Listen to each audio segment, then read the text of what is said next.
Break के बाद घटना चक्र में आपका एक बार फिर से स्वागत है।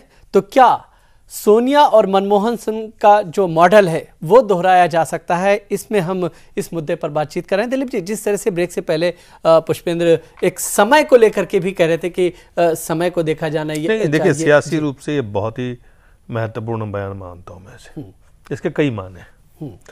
एक जो सबसे मुझे लगता है यूपीए 2 के समय में जितने घोटाले हुए और अब तक, चाहे वो 2G हो, CWG हो, अंतरिक्ष हो, कोल घोटाला हो, घोटाले के बाद घोटाला, घोटाले के बाद घोटाला, और सरकार की जो छवि है वो देश में क्या गया कि अब तक का जो उनके विरोधी वो कहते हैं कि सबसे आजादी के बाद का सबसे भ्रष्टतम सरकार है।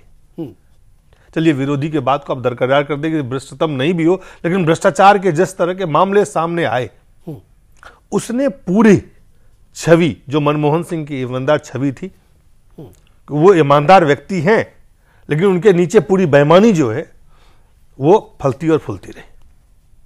अब इस भ्रष्टाचार का खामियाजा कौन भुगते? प्रधानमंत्री है मनमोहन सिंह, उसके लिए राहुल गांधी क्यों भुगतेंगे? जब चुनाव में जाना है और यह आदर्श व्यवस्था बनी हुई है, तो इस आदर्श व्यवस्था का जो ठीकरा जनता जब फोड़े तो किसके सर पे फोड़े? सारी जिम्मेदारी एक तरह से वहां पर डाल देनी चाहिए।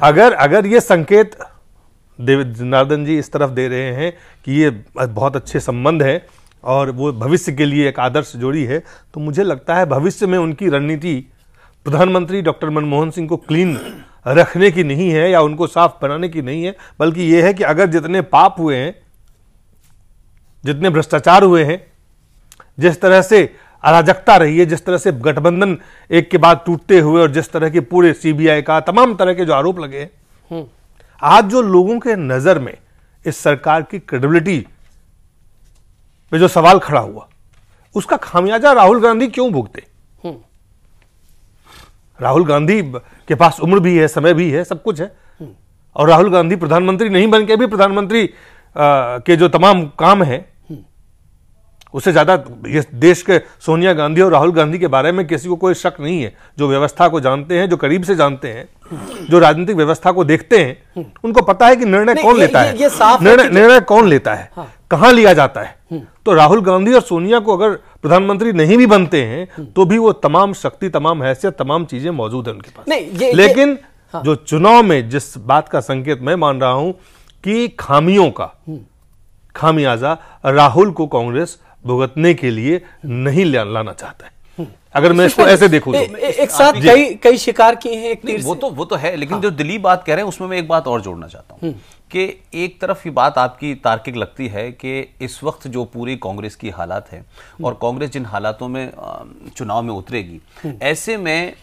मिस्टर क्लीन के बेटे को एक ऐसे समय में उनको सिंबल बनाना जब पार्टी सारे कुकर्मों को अपने सर पे ढो रही है और आपके तमाम साथी आपका साथ छोड़ के जा रहे हैं, आपकी विदेश नीति फेल है, आपकी आर्थिक नीति फेल है, आपका सामाजिक मामला है, आपके पड़ोसियों से संबंध नहीं है, आपकी ऐसे में मुझे जो लगता है, जो आप बात कह रहे हैं, मुझे लगता है कि कांग्रेस ये मान रही है कि अगर हम चुनाव में हार की तरफ जा रहे हैं तो इस हार के साथ साथ वो मनमोहन को भी हारना चाहते हैं कि मनमोहन भी इस बार हमारे कंधे से राहुल को नहीं हारना चाहते। नहीं, राहुल को तो हराएंगे नहीं। वो तो गांधी परिवार के अंदर ये होता है कि जीत और कामयाबी के तमाम चेहरे गांधी परिवार पे होते हैं और हार और नाकामयाबी के सारे चेहरे पार्टी के ऊपर होते हैं, प्रदेश अध्यक्ष पे होते हैं, इंचार्ज पे होते हैं। वो हम देख चुके हैं उत्तर प्रदेश से, बिहार से लेकर। हालांकि उत्तर प्रदेश चुनाव में राहुल ने इस परंपरा को तोड़ने की कोशिश की, वो बढ़ करके आए। नहीं, उन्होंने खुद कहा। आप ये देखिए कि राहुल गांधी यूपीए 2 की जब सरकार बनने वाली थी, जब चुनाव में गए थे,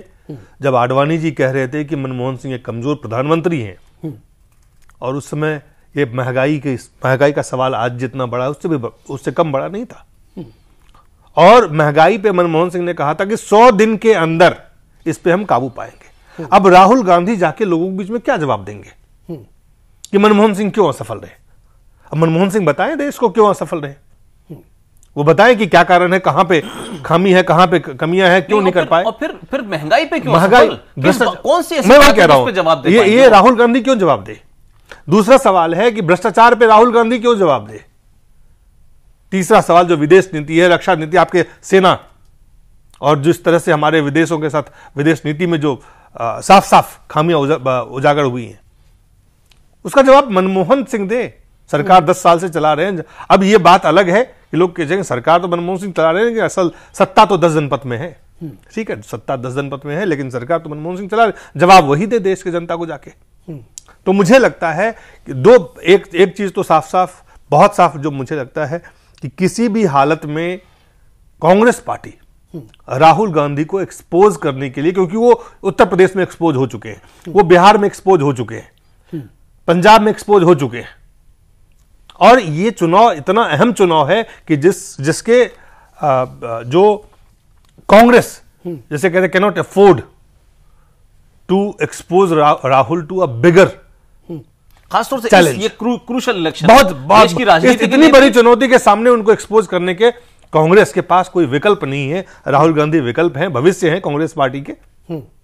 तो उस भविष्य को बचा के रखना चाहते हैं। मुझे लगता है जनार्दन द्विवेदी जी का जो बयान है, नरेंद्र मोदी के डर से कम, और असफलता जो रही है यूपीए सरकार की, उसको राहुल गांधी उसके जिम्मे ना जाए, जो उनके जिम्मे ना जाए। हाँ। वो मनमोहन, मुझे लगता है।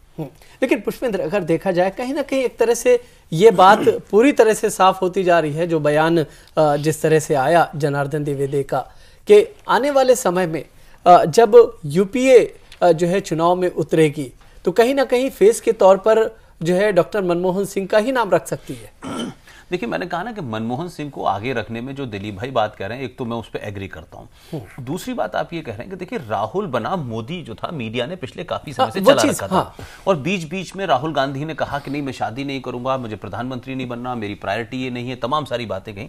लेकिन कहीं भी राहुल गांधी 125 साल पुरानी पार्टी के कोई फेस बनते नजर नहीं आए, कोई चैलेंज को सामने हाथ में लेते हुए नजर नहीं आए। ऐसे में हम गलत कहें, सही कहें, अच्छा कहें, बुरा कहें, नरेंद्र मोदी एक 1-to-1 eye-to-eye कांटेक्ट में बात कर रहे हैं। उनकी बात से लोग डिसएग्री हो सकते हैं, उनकी पॉपुलैरिटी पे लोग सवाल उठा सकते हैं, उनके प्रोग्रेस के मॉडल पे लोग सवाल उठा सकते हैं, लेकिन आज की राजनीति, आज का युवा जो है, वो ये नहीं सुनना चाहता कि हम देखेंगे, हम करेंगे, हमने ऐसा करा था, हम आ रहे हैं, हम जा रहे हैं। ऐसे में चाहे नरेंद्र मोदी हो, कोई भी हो, इस वैक्यूम में जो भी आदमी अग्रेसिव होगा, युवा उसके साथ होगा। मैं जो बात कहना चाह रहा हूं कि एक तो राहुल गांधी के दामन पे एक के बाद एक नाकामी के दाग, राहुल गांधी का एग्रेसिव होकर के नरेंद्र मोदी का काउंटर कर पाना मुश्किल होगा। हमने गुजरात के चुनाव में भी देखा, पूरी पार्टी में से सिर्फ 2 ही लोग गए, 4-5 रैली की और आप वापस आ गए। ऐसे में जो दिलीप भाई कह रहे हैं कि कांग्रेस पार्टी इस कमजोरी को जानती है, और इस कमजोरी को जानते हुए एक तरफ तो राहुल गांधी को बचाना है भविष्य के लिए, और दूसरी तरफ इस वक्त जो डूबता जहाज है, अगर इस डूबते जहाज में राहुल गांधी ने इसकी लीडरशिप की और यह डूबा, तो राहुल के भविष्य के लिए बहुत बड़ा खतरा होगा और कांग्रेस पार्टी के लिए होगा। लिहाजा जितने बुरा हाल यूपीए के 1 और 2 का है, जितनी गंदगी का ठीकरा उनके सर रखा है, वो मनमोहन सिंह को ही ले जाकर चाहती हैं, और यह मैसेज नहीं देना चाहती कि मेरे परिवार का कोई आदमी जल्दबाजी में है, राहुल जल्दबाजी में प्रधानमंत्री बनना चाहता है और हम तैयार हैं उसके लिए। उत्तर प्रदेश में मेरे ख्याल से नेहरू गांधी परिवार का कोई पहला व्यक्ति होगा जो सिर्फ एक प्रदेश में 200 से ज्यादा रैलियां किया। और वहां क्या हाल हुआ? क्या कांग्रेस पार्टी की जो रणनीतिकार हैं इसको भूल जाएंगे? क्या कांग्रेस पार्टी की जो रणनीतिकार है इस पे कोई काम नहीं कर रहे हैं? मुझे लगता है वो इस पे काम कर रहे हैं। वो जानते हैं कि उनका जो युवा की जो ब्रांडिंग कर रहे थे तमाम लोग मिलकर कि राहुल गांधी युवा के आइकन है, वो आइकन नहीं बन पाए। तो तमाम चीजों को सामने रख करके एक रणनीति के तहत आइकन नहीं है। हाँ। इस बात को उनको एहसास होगा। अगर आइकन होते तो कहीं ना कहीं कुछ ना कुछ प्रभाव होता। वो प्रभाव देखने को नहीं मिला। उत्तर प्रदेश में नहीं मिला, बिहार में नहीं मिला, पंजाब में नहीं मिला। ये बड़े राज्य हैं जहां पर, और एक जो इससे भी, इसको भी आगे अगर आप ले जाके देखें कि ये बहुत साफ जो राजनीतिक जो स्थिति है उसमें कि when do you bring Rahul Gandhi को आप असल में जब देश के स्तर पे राहुल गांधी को आपको कब लाना है? जब चुनौती इस तरह की हो, जब चुनौती इतनी बड़ी नहीं हो इस वक्त सबसे बड़ी चुनौती, कई सारी चुनौती है, नहीं, एक तरह से सिर्फ ये कहा चुनौती जा सरकार सकता- बनाने की नहीं है, या तीसरे ये भी है कि देश के सामने जो कई और चुनौतियां हैं वो किसी मजबूत नेतृत्व की तलाश है, और वो मजबूत नेतृत्व, जो नेतृत्व का संकट देश में है अभी, देश भर में वो इस चीज को महसूस कर रहे हैं। वो मुझे नहीं लगता है कि कांग्रेस पार्टी के रणनीतिकार इसको नहीं समझ रहे हैं कि देश के सामने चुनौतियां हैं, उसके लिए Rahul Gandhi is not really ready, चलिए उसके लिए तैयार समय नहीं एक छोटे से ब्रेक का है। ब्रेक के बाद जब वापस लौटेंगे तो बात करेंगे मोदी के लोकायुक्त की।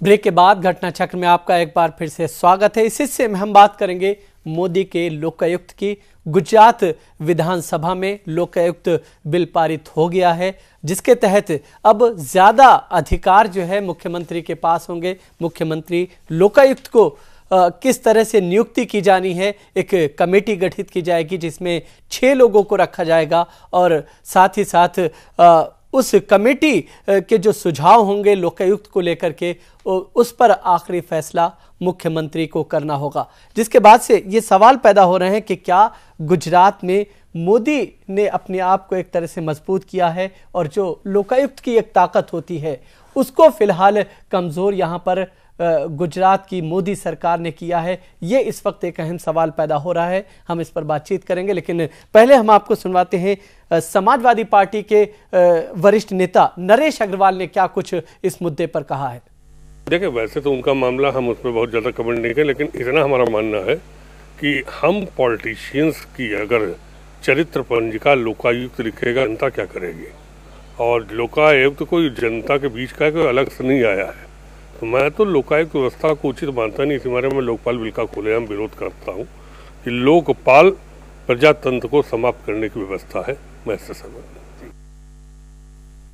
तो प्रजातंत्र को समाप्त करने की व्यवस्था यहां पर समाजवादी पार्टी की तरफ से मोदी के ऊपर वार करते हुए कही जा रही है। लेकिन तारिक अनवर केंद्र में मंत्री भी हैं, एनसीपी के वरिष्ठ नेता हैं, उन्होंने क्या कुछ कहा है इस पूरे मामले पर, वो सुनते हैं। डिक्टेटर हैं, एटीट्यूड से क्या, उनका तो जो कार्यशैली उनकी है, उनकी पार्टी के ही लोग इस बात को कहते हैं कि वो एक तानाशाह की तरह वो काम करते हैं।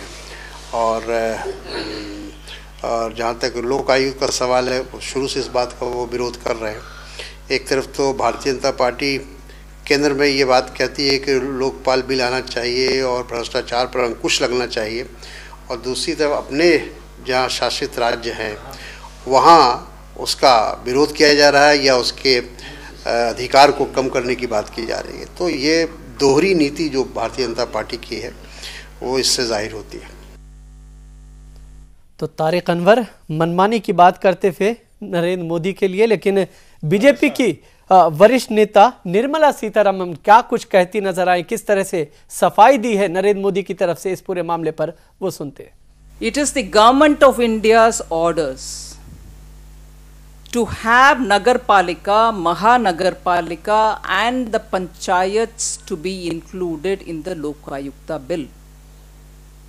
States are required to include Nagarpalika, Mahanagarpalika and panchayats in the ambit of the Lokayukta. That is what the bill has done in Gujarat. That is one of the things the bill has done in Gujarat. That's on the suggestion of Government of India. But it's a very important suggestion because it is tied to release of funds. Second, the bill also has made it a multi-member Lokayukta. Even that is a suggestion by Government of India.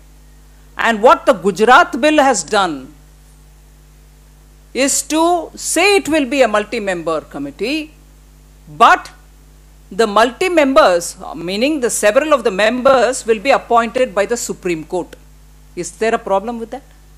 I thought it was very ideal to have the Supreme Court appoint, so that you're not going to have any state governments, raising questions, or anybody else in the opposition raising questions saying, oh, the government nominees. No. The bill has provided for these several members to be appointed by the Supreme Court. सबसे पहले पुष्पेंद्र, हम आपसे एक चीज़ समझना चाहेंगे कि अगर देखा जाए देश के हालात को, तकरीबन 28 राज्यों में से 18 राज्य ऐसे हैं जहां पर लोकायुक्त नियुक्त किए जा चुके हैं, और ज़्यादातर ऐसे राज्य हैं जहां पर गवर्नर ही इस तरह से ये नियुक्ति के फैसले किया करते हैं। लेकिन जिस तरह से नरेंद्र मोदी ने एक कमेटी का सुझाव दिया और उसके बाद ये जो बिल पारित हुआ है, जिसके तहत अब पूरा अधिकार चूंकि सीएम के हाथ में दे दिया गया है कि वही आखिरी फैसला करेगा, इसे मनमानी के साथ जोड़ा जा सकता है या फिर इसे कैसे देखें? देखिए, मैं ये तो नहीं कह सकता कि कॉन्स्टिट्यूशन के प्रावधानों को किसी मुख्यमंत्री की मनमानी के तहत आप कह सकते हो, लेकिन मुझे ऐसा लगता है कि जब केंद्र में लोकपाल की बहस चली थी और उस वक्त कांग्रेस की तरफ से बार बार ये बहुत सारे सजेशन दिए जा रहे थे, तो जो सीता ने जो बहुत सारी बातें कही हैं वो उसी प्रावधानों का हिस्सा है। और ये भी कहा गया कि साहब यहाँ बीजेपी या दूसरी जो सिविल सोसाइटी थी, उन्होंने कहा कि साहब इसको डाइल्यूट किया जा रहा है। लेकिन मुझे लगता है कि कांग्रेस की जो इच्छा थी सही मायनों में जो लोकपाल लाने की केंद्र में, उसकी राज्य में मोदी ने पूर्ति कर दी है। अब वो कांग्रेस के सामने ये प्रॉब्लम है कि कांग्रेस नरेंद्र मोदी का गुजरात में विरोध कर सकती है, और क्योंकि मामला राज्यपाल और उनके बीच में एक तनाव का था और उसमें लोकायुक्त की नियुक्ति एक मुद्दा था, सुप्रीम कोर्ट गए, फिर सुप्रीम कोर्ट के अंदर बाकायदा मोदी की जो बात थी उसको नहीं माना और वो आर.ए.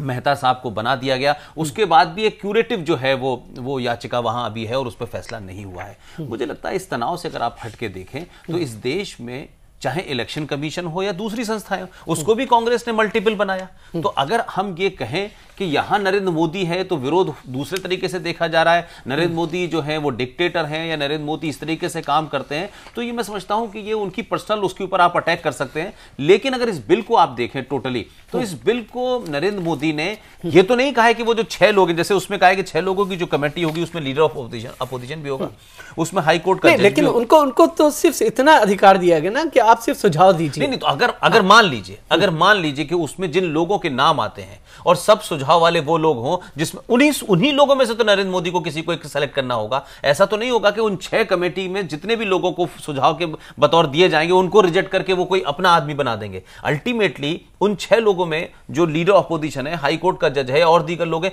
वो सब में से कहीं ना कहीं तो कोई ऐसा आदमी होगा उसमें से जो नरेंद्र मोदी के खिलाफ होंगे या नरेंद्र मोदी के मनमाफिक नहीं होंगे। तो ये कह देना कि इससे सिर्फ नरेंद्र मोदी की चलेगी, लेकिन मैं फिर भी ये बात कहूंगा कि ये बात यहां तक आई क्यों?